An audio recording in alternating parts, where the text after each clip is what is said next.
Shalom.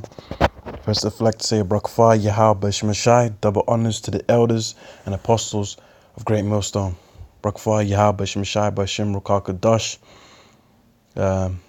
You so-called Negroes, Latinos, Native Americans, and Hispanics, you are the true Israelites of the Bible. Through the prophecies of the Bible and the characteristics of the scriptures, precisely Deuteronomy and 28, which reveals this the transatlantic slave trade. And your God is the God of Israel, whose name is Yahweh, and the Son's name is not Jesus Christ, but Yahweh Shai, in the holy language of Hebrew, which you ought to worship, the Father and the Son. And yeah, dark times are coming. And when I mean dark times, it's going to be a time that has never been before.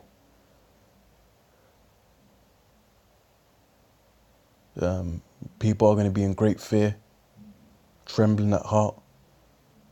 People are going to see devastating destruction before their eyes.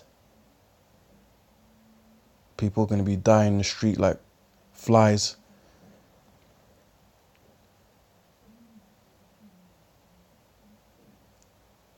People are going to be killed right before your eyes, heads rolling.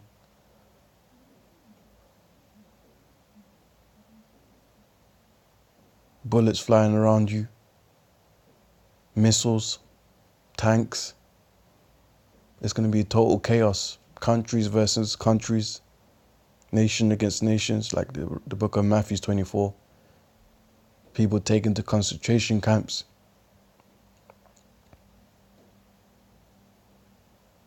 And it's truly going to be a test of your faith. And this is mainly to the elect of Israel, because the elect are destined to survive through that. But at the same time, they're going to be tested.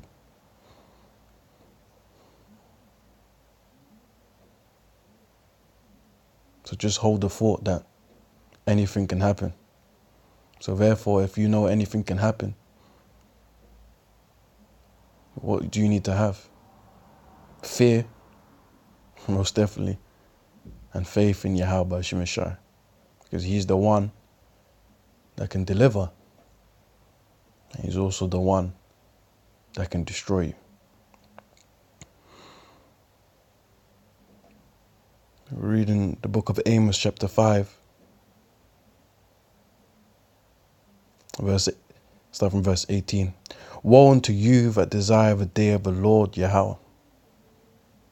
Woe represents destruction, bad times, trouble heading your way. To what end is it for you? Yeah, like the Christian churches, man. They're very ignorant to the fact of the coming of the Lord. In fact, a lot of them, they don't even wait for the Lord. But the ones that talk about it, they're very soft about it. They think it's going to be daffodils, rainbows, and cupcakes, man. No, it ain't. It's going to be destruction and bad times. People are going to be tested out here. Scripture talks about the hour of temptation, the mark of the beast, the RFID chip. It's going to be a great test to your faith if you're really loyal to the Lord. But they don't even know the Lord. They don't know his name, and neither do they follow the doctrine and do what he says anyway. They're hypocrites, those Christian churches. But you got to be careful for the day of the Lord, because it's not going to be peaceful. The day of the Lord is darkness and not light. So destruction, darkness represents what? A wicked time. So when the Lord comes, it's going to seem basically hopeless. People are not going to stand a chance. With the holy angels coming with the Lord to wreak havoc and destruction, laser beam people on the street, the elect man is going to be scarcely be saved, like it's said in the scriptures. Even though they're elected to be saved, but it's like they're going to be saved like last minute, last second, just before a foreign soldier or one of the American soldiers pretending to protect the public or whatever, but really locking down the people in curfew, restraining them without their will, martial law basically. Before he puts a bullet in their head, the leg might be beamed up or just disappear right before a person's eyes. Or a missile might come and he gets zapped, beamed up into safety by the chariots, the angel of the Lord, what the people call UFOs, which are written in the book of Ezekiel in the Bible. But nevertheless, it's going to be a day of darkness, a scary time. Verse 19, as if a man did flee from a lion. So you may have escaped from something, you may have escaped from a situation, thinking that, yes, I'm still alive. I still got it. I'm still safe. And a bear met him. Just when you thought you've made it, another situation arises. Imagine that you fled from a lion, you managed to escape it, and now a bear met you, a grizzly bear. Left the wilds, came into the public, into the urban cities. You know, desperately looking for food, and it's willing to take you out, to rip open your head and your flesh, just to eat and survive like everybody else is going to be doing. People are going to be eating themselves. People are going to be dying over famine, lack of water, lack of food and bread. Or went into the house and laid his hand on the wall, meaning you thought you were safe, you escaped another situation. You're leaning, you're relaxing now. You got time to recuperate, time to rest and get your energy back. But nukes are going to be going off. People are going to be in utter shell shock, utter fright, terrified. You might keep your eyes open for 24 hours straight without sleeping. Start feeling sick. Not eat and drink for 2 days. You think you might have found shelter and leaned his hand on the wall, or went into the house and leaned his hand on the wall and a serpent bit him. So another something constant coming out suddenly to attack you in a different situation. So a serpent, a snake bit you, might be poisonous. You tried to escape from a lion, tried to escape from a bear, now you're facing a snake. And what else could you be facing next after that? Shall not the day of the Lord Yahweh be darkness and not light, even very dark and no brightness in it? See? So that's the day of the Lord coming. And this scripture always reminds me of one of my favorite movies that I used to watch younger, called Final Destination. Because you don't know your destination, but the Lord does.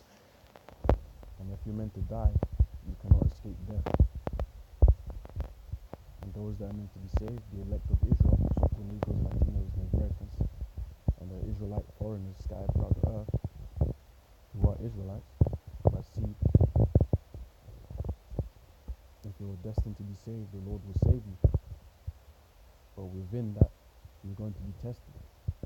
You're going to go through struggle, go through pain. You're going to see destruction before your eyes. You might be in the midst of it.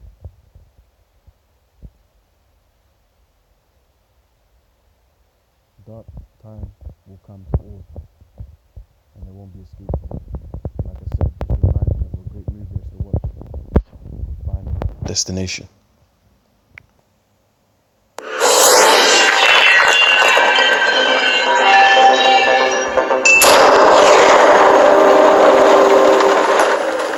You know, because of you, I gotta sit here and watch fucking Stewart.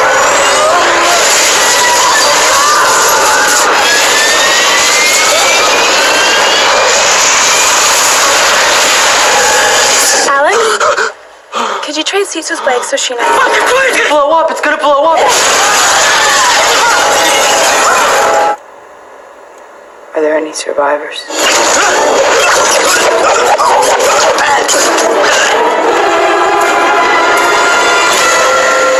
He wasn't trying to kill himself. It was an accident. In death, there are no accidents and no escapes. Does that mean if you figure out the design, you can... Alex, no escapes. I'm sorry we broke in and... No escapes. Okay then, well, Then you can just drop fucking dead.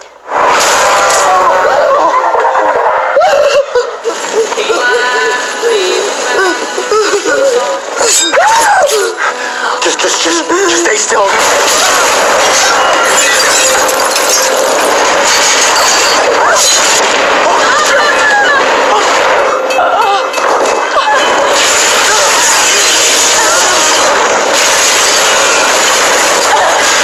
Stay with me. We finally completed a puzzle. Alex!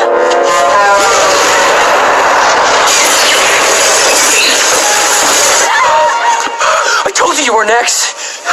It just skipped me. So who's next?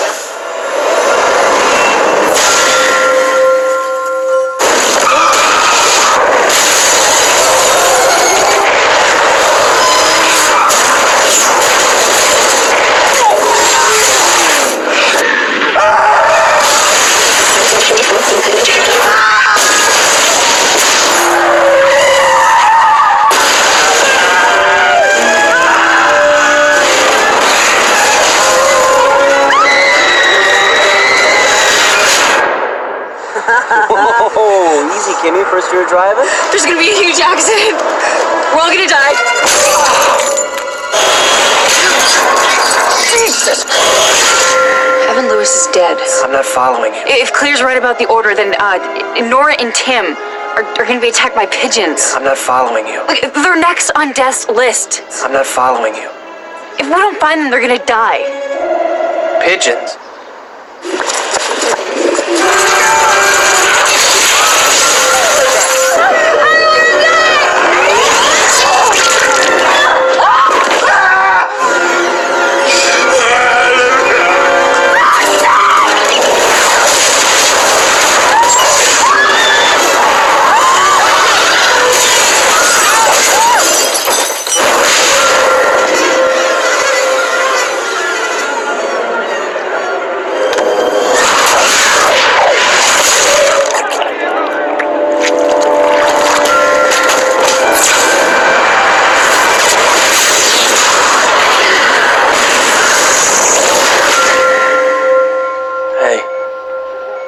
We did it.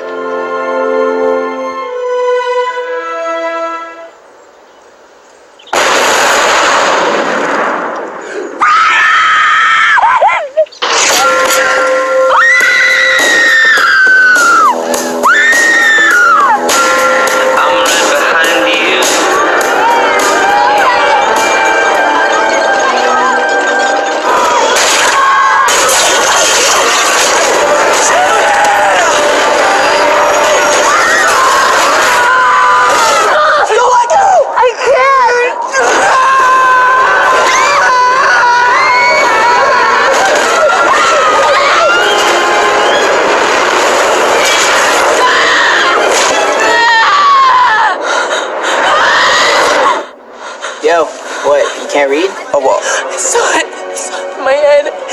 The tracks collapsed. It's gonna crash. The hydraulics, the coaster.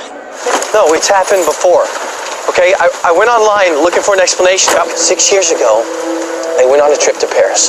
When they were boarding, a kid had a vision that the plane was gonna explode. Just like you did. Everyone who got off that plane started dying in weird accidents. They died in the order they would have if they'd stayed on the plane. Unless someone intervened, and it skipped them. Fuck you, Kevin.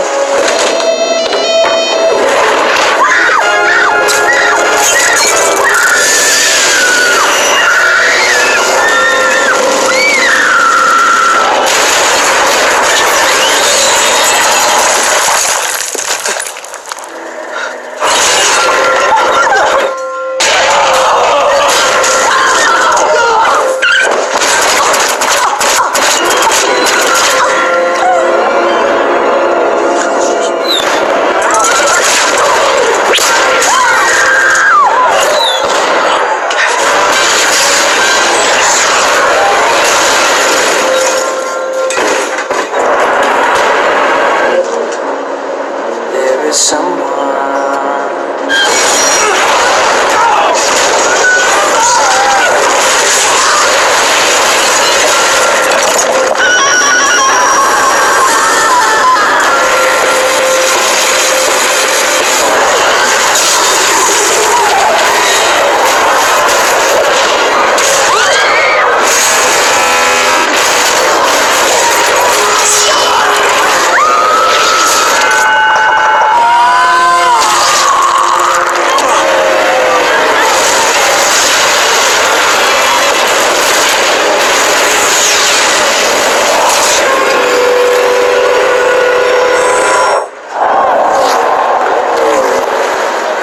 There's gonna be a huge crash. Of course there's a crash.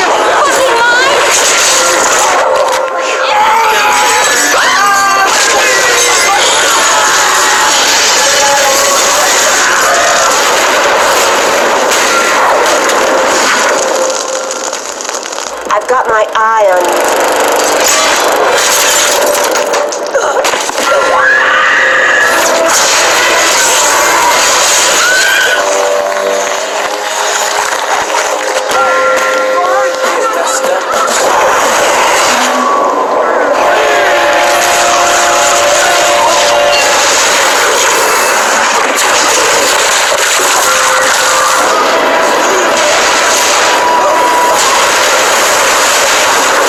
Deja vu is like God's will.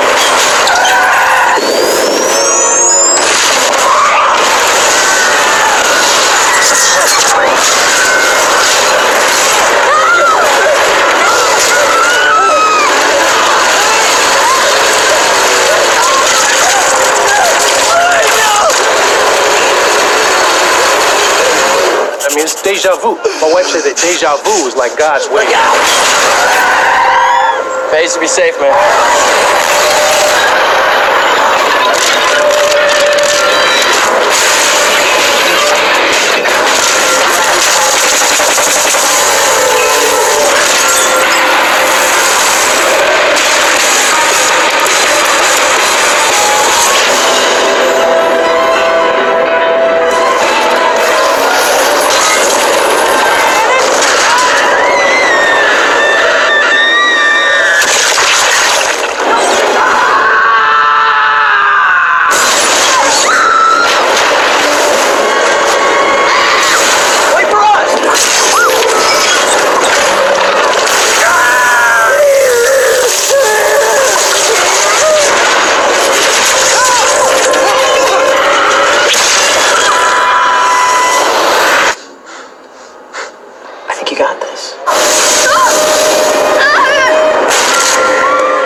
Survivors. No escapes. I'm not following you.